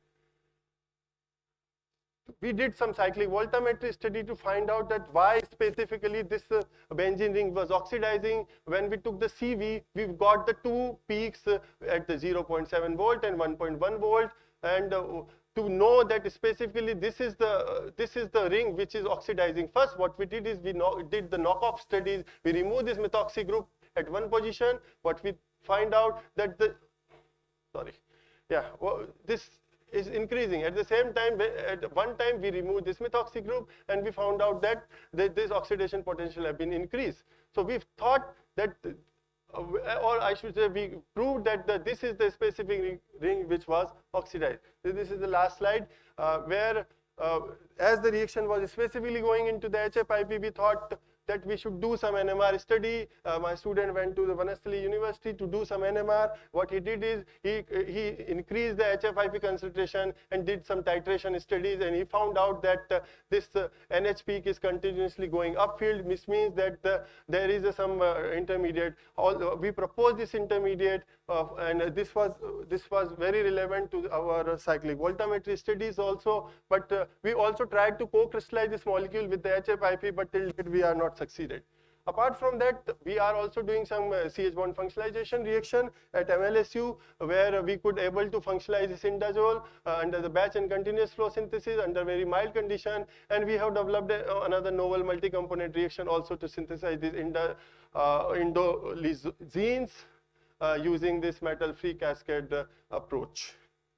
I am lucky to be living in my native place, that is Udaipur, and this is one of the most beautiful cities in India, where this is the tallest statue of Maharana Pratap. Is sitting very high end of the Udaipur. This is the beautiful Fateh Sagar Lake, and this is my laboratory, which doesn't look very beautiful. But still, this is my prized possession there. Recently, from the SRG grant, we purchased this rhodope. Previously, I was lucky to have funding from the Inspire DST as an Inspire faculty, and previously I also have SRG funding, and the work which I have shown today is because of this funding. And these are the two students specifically who has done the first one. The post-UGI cyclization reaction has been done by the Karandeep, and the Bhavar Malviya started this electroorganic synthesis, and he recently got the regular position at one of the pharmaceutical company in Graz, Australia. These are the three students which are working currently with me. Once again, thank you CDRI, Batra sir, and for inviting me. And really would like to say for Atul sir that I am always thankful that you have given us the free hand to think about, and at that time you said that was more important. Now I am realizing that. Thank you, sir.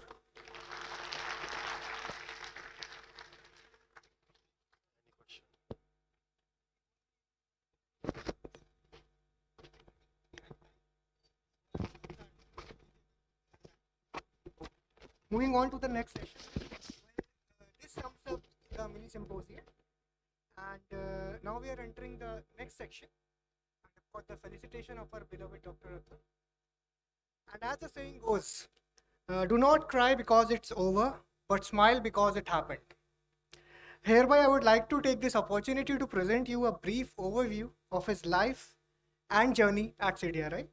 Well, of course, Dr. Atul obtained his MSc in organic chemistry from Lucknow University in 1984, and subsequently he joined CSIR-CDRI in the search of newer anti-inflammatory agents and completed his PhD in the year 1989. And he also carried out his postdoctoral research from the State University of New York at Buffalo, USA, from a period of 2002 to 2003. And his professional career at CDRI started in 1991, where he served as the Scientist B from 1991 to 1996, subsequently promoted to Scientist C from 1996 to 2001. From 2001 to 2007, he served as a principal scientist as an associate professor, and subsequently as a senior principal scientist and professor from 2012 to 2017. Finally, as a chief scientist from 2017 till date. And it was in the year 2019 that he was appointed as the head of the MPC division. Besides that, he has also served as an INSA visiting scientist in the year 2007 at Metz University, France. And he was also nominated as the dean and the course coordinator of Naiper Raebareli from a period of 2011 to 2017. Dr. Atul's research focused on the design and the synthesis of new chemical entities for various therapeutic areas like anti-osteoporosis, anti-cancer agents, anti-tuberculosis. He also worked on chemical approaches to stem cells and regenerative medicines. Besides, his endeavors in green chemistry culminated in the green synthesis of active pharmaceutical ingredients and intermediates. Well, Dr. Atul is a recipient of numerous awards and accolades. To name a few, he was awarded the OP Scientist Award in 2007, that is the Organization of Pharmaceuticals Producers of India. And it was awarded by Mr. Ram Vilas Paswan, the then Honorable Minister of Chemical and Fertilizer, Government of India. Subsequently, in 2011, he was conferred upon the Vigyan Ratna Samman by the Council of Science and Technology UP. And the Pentastar Awards from the SciFinder was also conferred to his group in 2014-2015. And I would really like to highlight this point that it is Dr. Atul Kumar's group who has got the highest number of CDRI incentive awards, and it was from the year 2004 to 2021 that every time his group bagged the CDRI incentive award for the high impact factor papers and international patents. And besides, he has also appeared in top 2% of scientists list by the Stanford University in 2021. So now we have carved a photo video showcase for Dr. Atul Kumar so that he can relive those moments once again.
I did my BSc and MSc from Lucknow University, and then joined the KGMU for my PhD, the pharmacology department of KGMU as my PhD. And after completing my PhD, I came to CDRI as a postdoc, and subsequently in 1991, I joined as a scientist B in CDRI. Joined Dr.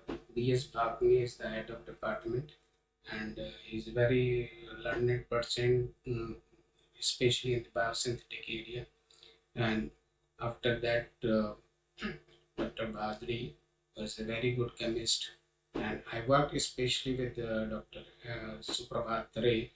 Um, he's a very gentleman, thorough gentleman, and very good chemist, and especially in the area of anti-fertility. He did a lot of work in Saint Roman, so um, we worked together.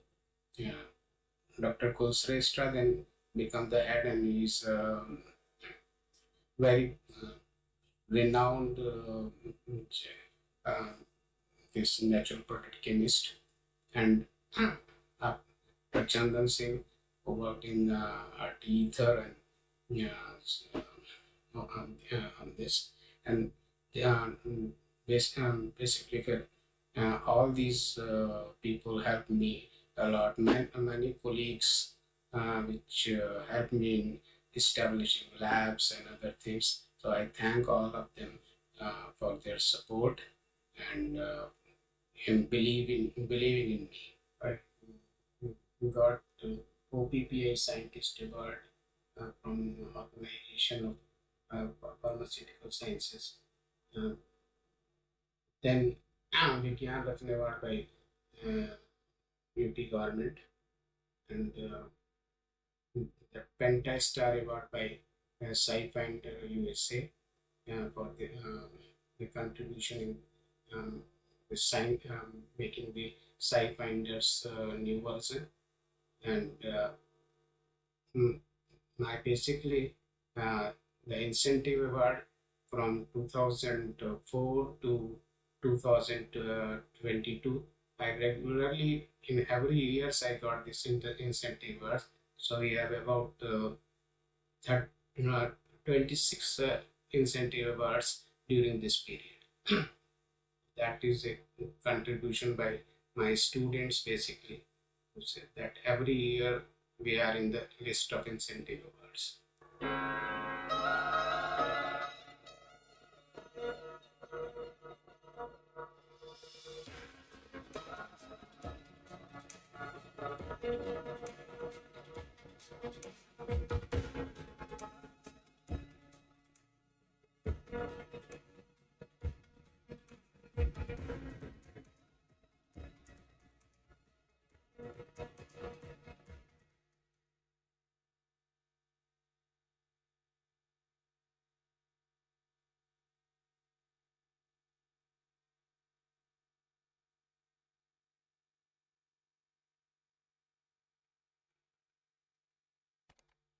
Well, that was pretty fascinating indeed.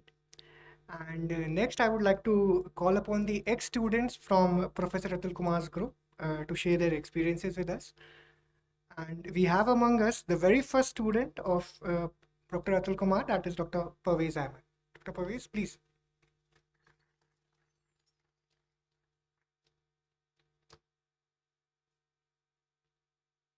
Thanks for inviting me to say something about my professor, Dr. Atul Kumar. He was a very gentle person. I never saw the people like him. When I joined here, I asked him what I have to do. He told, whatever you want, you have to do. I will only give the scheme. That I can say for him. And when I was initially given the scheme, I thought it will finish within 2-3 weeks. He thought, do then tell. I have tried 6 months. I have never succeeded that project. So then I go back. He told, you will finish within 2-3 weeks. I told her I have no idea about the senses, just reading and doing different journey. That's all I can say. He's a very good person. I never met the people like him in my life. That I can say.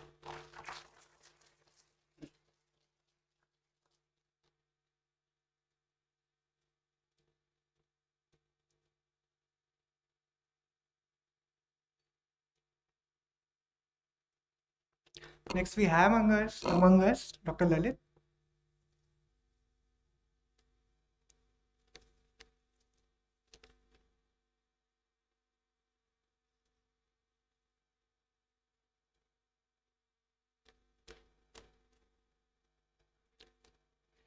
Thank you everyone. चांद से फूल से, चांद से फूल से, या मेरी जुबां से सुनिए, सर तरफ आपका किस्सा सारे जहां से सुनिए। वीडियो में हम लोगों ने देखा डॉक्टर अतुल कुमार सर की जर्नी वीडियो में हुआ, स्टार्ट यहाँ से हुआ। सर ने अपने ड्यूरेशन में 23 स्टूडेंट को पीएचडी कराया। उनमें से 11 स्टूडेंट ने, जो हमारा छतर मंजिल पैलेस में CSIR होता था ओल्ड कैंपस, वहाँ से उन्होंने डिग्री हासिल किया, और 11 ने यहाँ से न्यू कैंपस से। मैं वो 12वां स्टूडेंट हूँ जो वहाँ भी देखा और यहाँ भी देखा। जर्नी सर की इतनी शानदार रही। सर का जो लैब था वो था लैब नंबर 112। 112 अगर उसको हम जोड़ दे तो बनता है 4।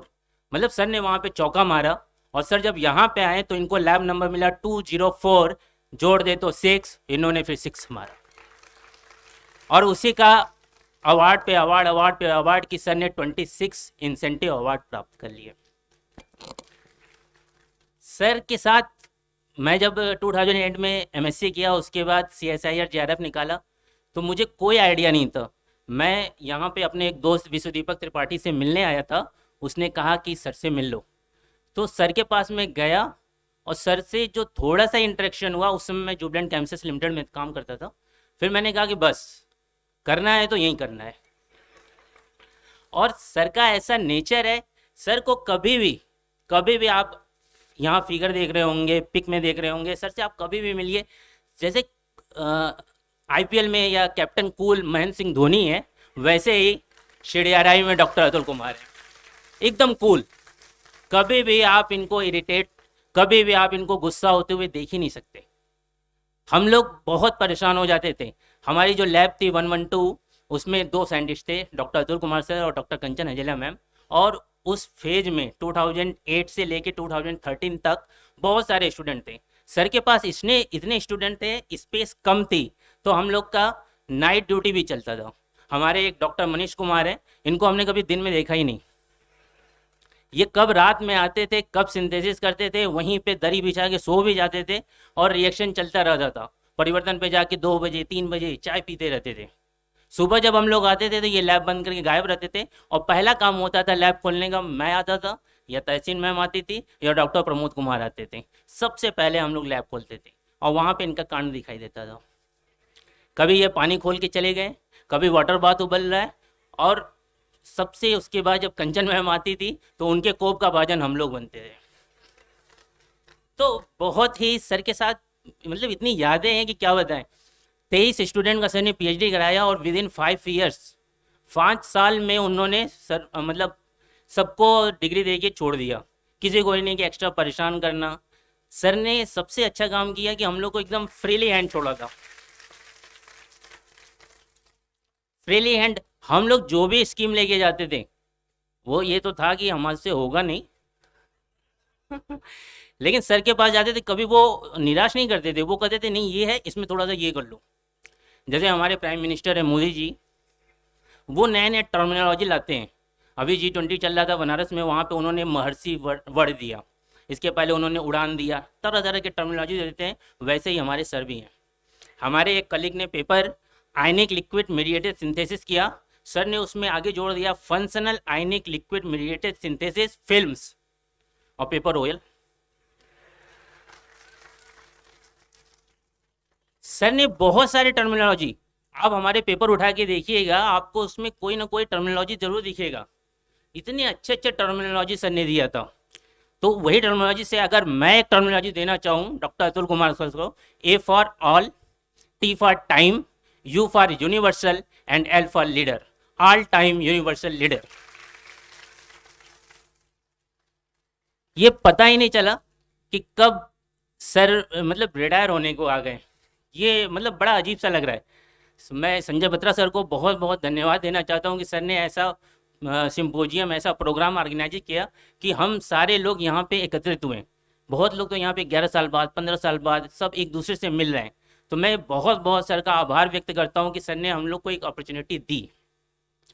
मैं एक छोटी सी पोयम जो हमारे कलीग्स हैं, आज सुबह ही मैंने लिख के अपने ग्रुप में डाला था, सर सभी लोग का कहना था कि उसको सुना दूँ, तो मैं आप लोग के सामने एक छोटी सी गीत या छोटी सी पोयम प्रस्तुत कर रहा हूँ।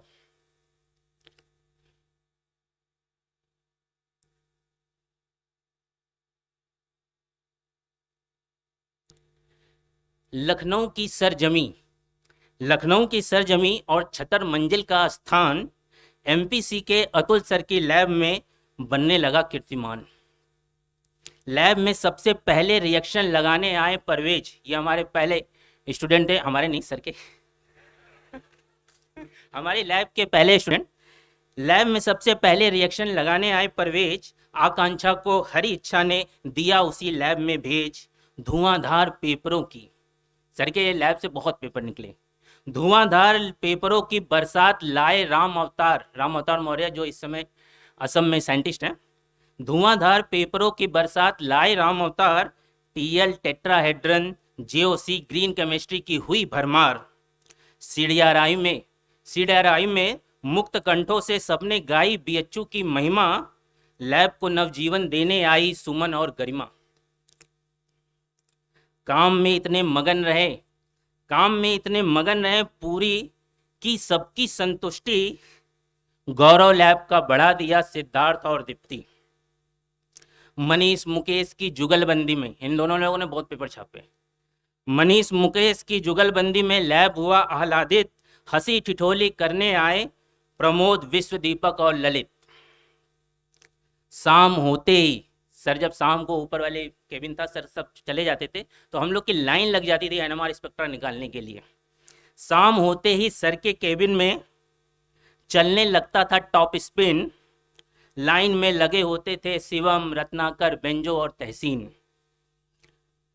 परिवर्तन से 2012 में जब वहाँ से शिफ्टिंग शुरू हुआ तो मेरा सौभाग्य रहा कि मैं वहाँ से सारा सामान कैटरमेंट करके गाड़ी के साथ यहाँ पे आता था और सर ने हमें और शिवम को पहली बार भेजा था। लैब की चाबी हम लोगों ने हैंडओवर किया था, देखा था सब कुछ। तो परिवर्तन से उठकर पहुँचे जानकीपुरम न्यू कैंपस और अजय, केमंत, नवनीत, यसब ने डाला डेरा कसकर। डेरा इसलिए क्योंकि यहाँ पे हॉस्टल की फैसिलिटी थी, वहाँ पे हॉस्टल नहीं था, हम लोग बहुत दूर दूर से आते थे। हंसी खुशी में ही सबको बना दिया सर ने डॉक्टर। सुमेधा, दीपक, राजेश ने भी जीवन जिया यहाँ खुलकर। खुशियाँ सर को खूब मिले, बस है यही हरि से प्रीत। और सबको स्वागत करने आई ललित की छोटी सी गीत।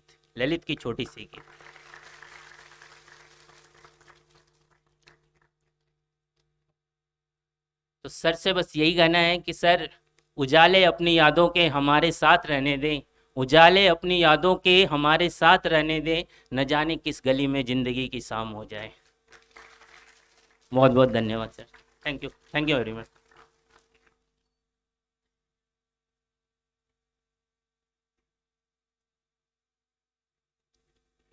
While talking about terminologies, I can also share one of my moments when it was my very first class for green chemistry as a part of ACCR curriculum. And Dr. Atul, he even has his terminology for PhD.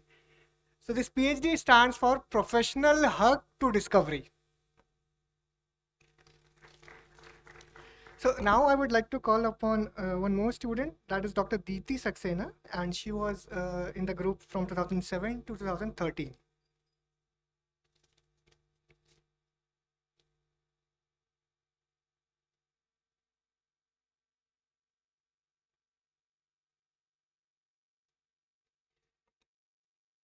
नमस्कार सबको, सभा में उपस्थित सभागण। Actually recently मैं दिल्ली में forensic expert as a work कर रही हूँ, तो वहाँ पर आजकल चलाएगी सब कुछ हिंदी में ही बात करनी है, तो आदत ऐसी ही पड़ गई है। आदर्श निर्देशिका महोदय आपको नमस्कार, सर आपको नमस्कार। मैं भी यही कहना चाहूँगी सर के बारे में। कई लोगों से मैंने सुना ड्यूरिंग पीएचडी काफ़ी लोगों ने बहुत से मेंटल डिसअपॉइंटेड चीज़ें, मतलब उन्होंने सही इधर उधर उन्होंने फेस किया। आज जहाँ मैं काम कर रही हूँ वहाँ मैं सुनती हूँ लोगों से जो बच्चे पीएचडी करके आए हैं कि किन सिचुएशन में, किन कंडीशंस में उन्होंने पीएचडी करी है। तो मैं बोलती थी मेरे संग तो ऐसा बिल्कुल नहीं हुआ, बहुत आराम से हमारी पीएचडी हुई। सर ने हमारे पे कोई ऐसा प्रेशर कभी बनाया ही नहीं है, बहुत हम लोग को कूल रखा, बहुत आराम से रखा। आप जो काम कर रहे हैं आराम से करिए, और बहुत अच्छे से करिए। उनसे जो भी हेल्प जब भी मांगते थे, किसी भी सिचुएशन में, एनी कंडीशन, किसी भी समय सर को कॉल करते थे, सर फ़ोन पिकअप करते थे, कोई प्रॉब्लम्स होती थी सर सॉर्ट आउट करते थे उस चीज़ को। एक चीज़ मुझे याद है, जून का टाइम था, काफ़ी गर्मी पड़ रही थी और सर किसी काम से डिपार्टमेंट में इधर उधर थे। हम सर के 11 स्टूडेंट्स थे और सर के केबिन में थे, सर अपने केबिन में नहीं थे। कोई कहीं बैठा है, कोई कहीं बैठा है, गर्मी से सबकी हालत ख़राब थी, एसी चल रहा था और all of sudden sir cabin में आते हैं, सर एकदम से खड़े हो जाते हैं, अरे सर आ गए। और ही इज़ वेरी, मतलब बहुत कूल हो के, कोई नहीं आप लोग बैठो, मैं जा रहा हूँ, मैं जा रहा हूँ। मतलब हम लोग सर के केबिन में बैठ के एसी की हवा खा रहे हो, सर नहीं it's okay I am going. तो मतलब इतना कूल गाइड, साइंटिस्ट, आपको सपोर्ट करने वाला कहाँ ही मिलेगा। तो I am very lucky, I came to CDRI and work with all my senior Akanksha ma'am. She motivated me lot, but I know in which way. किस way, thank you ma'am so much. And Tahseen ma'am और Garima, Suman, Mukesh, he is my good friend, all of my good friends in the lab. आप सब ने बहुत support किया और sir आपका तो खासकर बहुत सपोर्ट था, इस वजह से मैं PhD कंप्लीट कर पाई। अदरवाइज मुझे पता भी नहीं था, जब मैंने ज्वाइन किया था एज अ प्रोजेक्ट पे ज्वाइन किया था, PhD क्या होता है, मैंने ये क्या होता है। Then he motivated me, please prepare for next of your level and enroll as the PhD student. इतना ही कहूँगी सर, आप हमेशा खुश रहें, जहाँ भी रहें, आपने हमेशा हर मोड पे सपोर्ट किया। थैंक यू, धन्यवाद।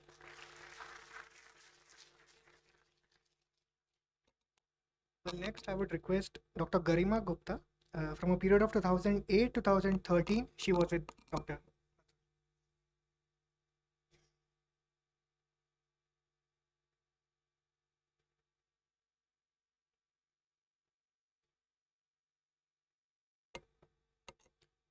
Good afternoon, everyone.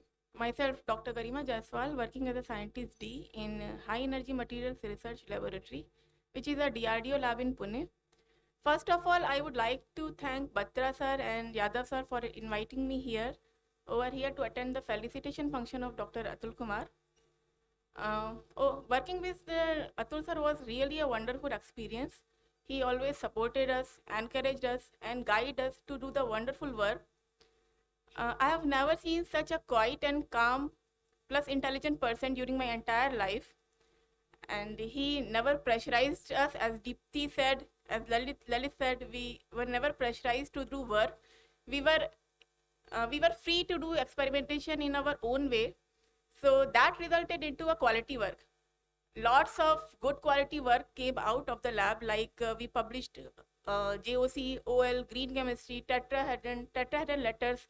Many papers were published, and I am proud to say everyone from my group is well settled now. Almost everyone from my group that time. So I would like to say thanks to Atul sir for all his encouragement and support during my PhD. And also, apart from the work front, we enjoyed a lot. We did birthday celebration, we partied a lot. Atul sir himself invited us many times for dinner at his home. And I don't know how ma'am was able to handle us, all of us together at home. So thank you so much, sir, for all your support and encouragement. And I wish you a very happy, healthy, and blissful retired life. Enjoy the time with your family and friends. Thank you so much.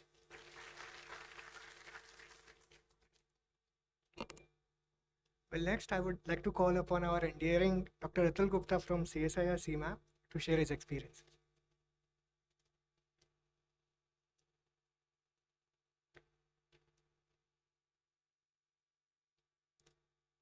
Good evening everyone. बहुत difficult है Atul sir के बारे में कुछ कहना, क्योंकि मैं पुरानी चीज़ें बहुत याद कर रहा था और शायद हमारे ग्रुप में अतुल सर ही आखिरी बच्चे थे CDRI में जो रिटायर हो रहे हैं। इसके बाद मोस्टली तहसील ही बचेगी। और हमें वो दिन याद है कि जब हम actually I was not associated with for PhD, I was associated with doctor रे, बट सर ही हम लोगों का काम देखते थे। कभी भी कोई भी तकलीफ आती थी, कोई भी परेशानी आती थी, from professional to personal, Atul sir always stood behind us. और अतुल सर को अकेले देखना तो बड़ा अजीब सा लगता है। डॉक्टर विनोद भाकुनी अतुल सर के काफ़ी करीबी दोस्त थे और अक्सर सर बाहर जाते थे उनके साथ में। तो वो जहाँ भी हैं, ईश्वर करे उनकी विशेष सर के साथ हो। सर की पर्सनालिटी के बारे में सब लोग बहुत कुछ बोला है।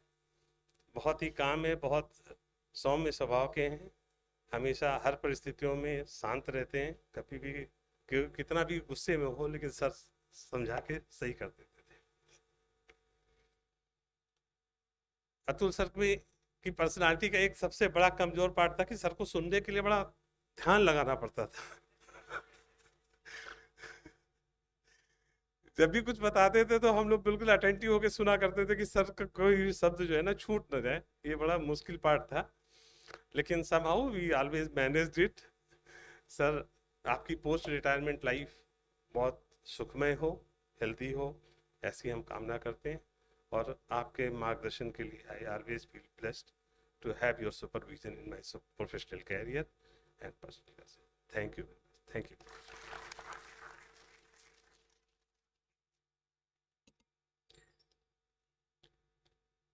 Now, Dr. Batra will share his experience. No, I'm not going to share my experiences. I have been a friend with Atul since he came to CDRI. We knew, I don't know how many of you know that Atul's appointment was also by chance. Actually, at that time, we had a hunch that somebody was being proposed for that post. It was with Dr. Grover, who was in pharmacokinetics department. And there was a guy who was working with him, and everybody thought that he will get selected. But fortunately or unfortunately, that did not happen. And Atul gave a fantastic interview at that time, and he was inducted in CDRI in 91, as he said, as Farad said. And initially he joined in pharmacokinetics department, and then he came to chemistry department, because basically he was a chemist and he has worked in KGMU in the pharmacology department. And since then he has a very good sense of medicinal chemistry. And I think he's one of the older colleagues who have been working for medicinal chemistry. He have worked for anti-cancer, he has worked for neurosciences, he has worked for tuberculosis, several things. And as already told by his students, he is very happy to work with, and like people are very comfortable working with him. And as you may be noticing, in his tenure as head of the department has been producing large number of publications. And I think in CDRI at this present moment, medicinal chemistry is doing exceedingly good. Of course, we need to have some more medicinal chemistry inputs also. That will come by the time. And Atul as such has motivated, I think, all the younger colleagues, and he has been not only in the department, but he has been in several committees in the institute. He has been looking after the academic unit. Means finally his signatures are there. Then he's taking care of the stores and purchase final signatures. Then he was in one of the very difficult committees, space allotment committee, where you make friends and enemies very fast. And how meticulously he did that, it is fantastic. We all love his tenure, and we hope that post retirement will be getting his company when and as required. And I thank all his students who made effort to come on their own to this felicitation function. It's really commendable for us. On a single invitation, they all yielded to our request. Of course, I invited Atul's wife, who is also here, and Bhavi, thanks for coming here, and his kids also are here. Atul has 3 kids, and one daughter is married. Another is going to be married soon, and his son is, of course, younger. So he's still with studies. I thank Atul for taking all the efforts in the department, in the institute, and of course, a lot of projects also is being pursued under his mentorship. So this is wonderful, and we thoroughly enjoyed his company. Now I would request Atul to be on stage and request our director to felicitate him with a bouquet and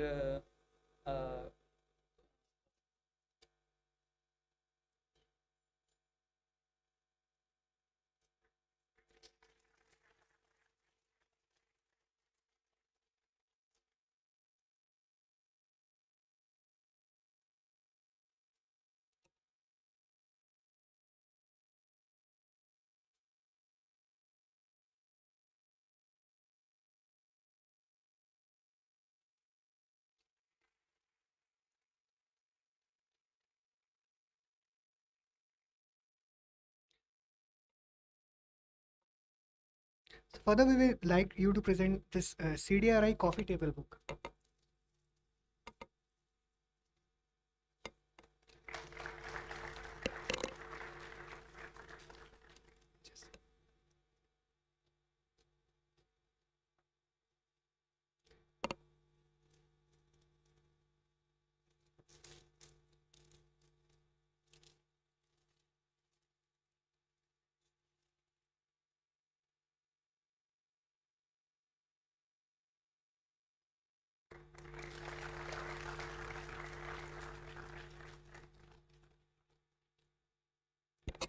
So herein we would also like to present a photo collage capturing a glimpse of Professor Dr. Atul Kumar's journey in CDRI.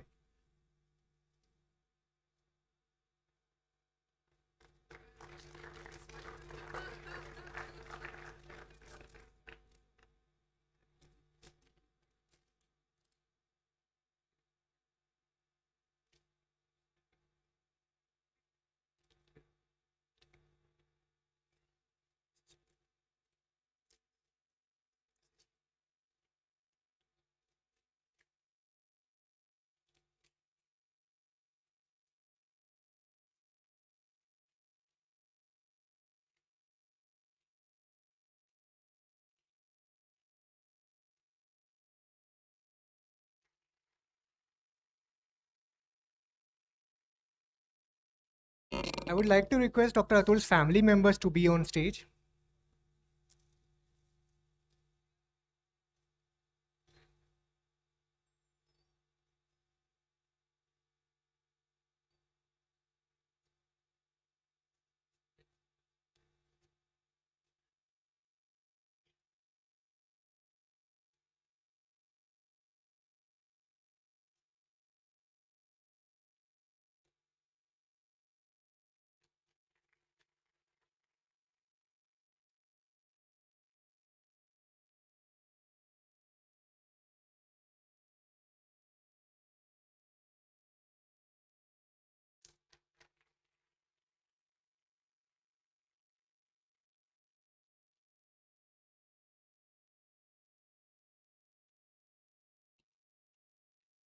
Finally, I would like to request Professor Atul Kumar to share his experiences.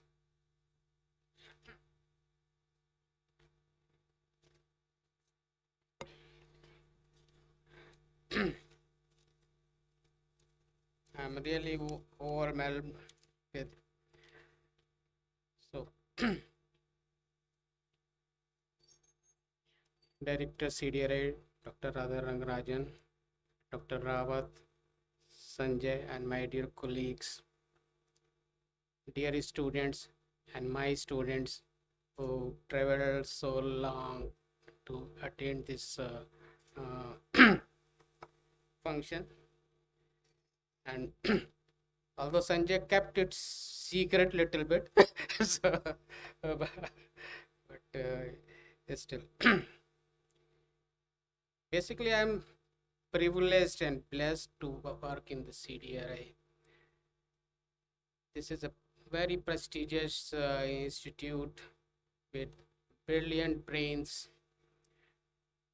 and very accomplished scientist, very trained technician, and basically very dynamic research fellow. That I wish to thanks Dr. Ray, Dr. Bhapni, and Dr. Grover for they are believing in me and their support initial. I have learned many things from there. In MPC, basically, MPC division has a tremendous uh, output, basically around 100 process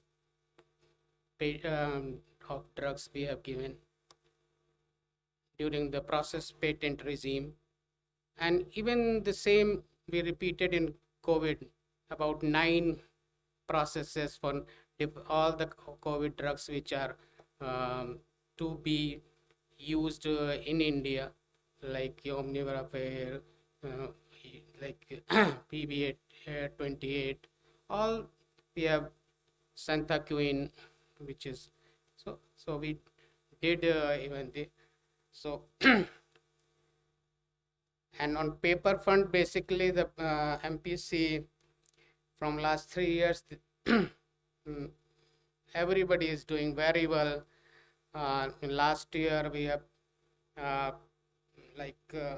published Josie and our at a fortnightly basis, and our RC chairman, Dr. Govardhan Mehta, who is a very renowned chemist, in last RC he told that the MPC is one of the finest division in terms of publications. So that type of support my colleagues have done. I basically like in project and other, the help they have given to me, even the all these NCP project API mission, the CIPLA project, and and the pan cancer projects, all that I can able to assemble because of their help and that they have given. I'm really overwhelmed with this type of that everybody gathered, and that so for the my farewell function, I help all, I acknowledge every students. Basically the medicinal chemistry student pool is very dynamic, and I wish all the very good to CDRI and my colleagues and student, and especially Director Dr. Radha Rajan for leading the institute for better heights. Thank you very much.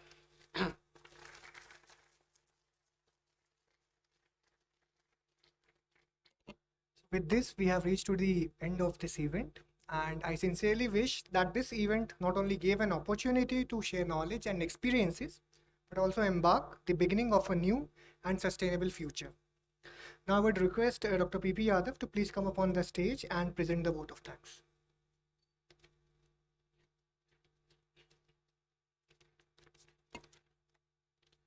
So good evening to one and all.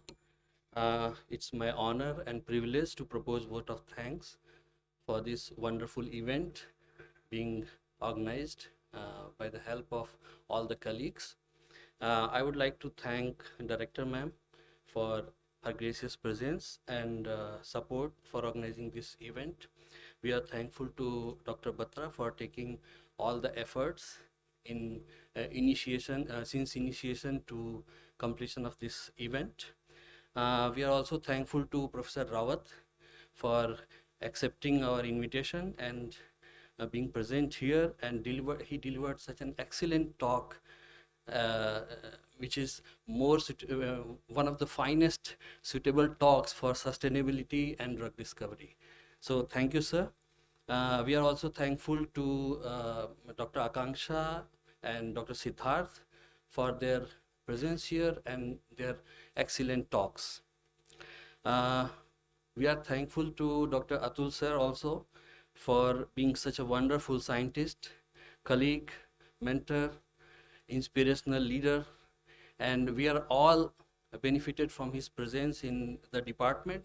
And I personally felt that he has kept the environment of division so high and so productive that it will be remembered for long. So we also thank all the alumni from Dr. Atul's lab to make it convenient to attend this function, because they are all coming from all over India. Somebody is coming from Pune, Varanasi, Delhi, Udaipur and all. So it's long distances they have traveled just to attend this function, and we are thankful to all of you, and very insightful stories from your lab and sharing it in very elegant way. We are also thankful to the administration, staff, students who attended this function and made it memorable today. We thank Ravindranath, PME, Joshi ji for their support for the successful organization of the event. Thank you all for being such an exciting audience, such a patient audience to be here with us. Thank you all for joining us. At the end, I would like to ask you all to join for a tea outside. Thank you very much.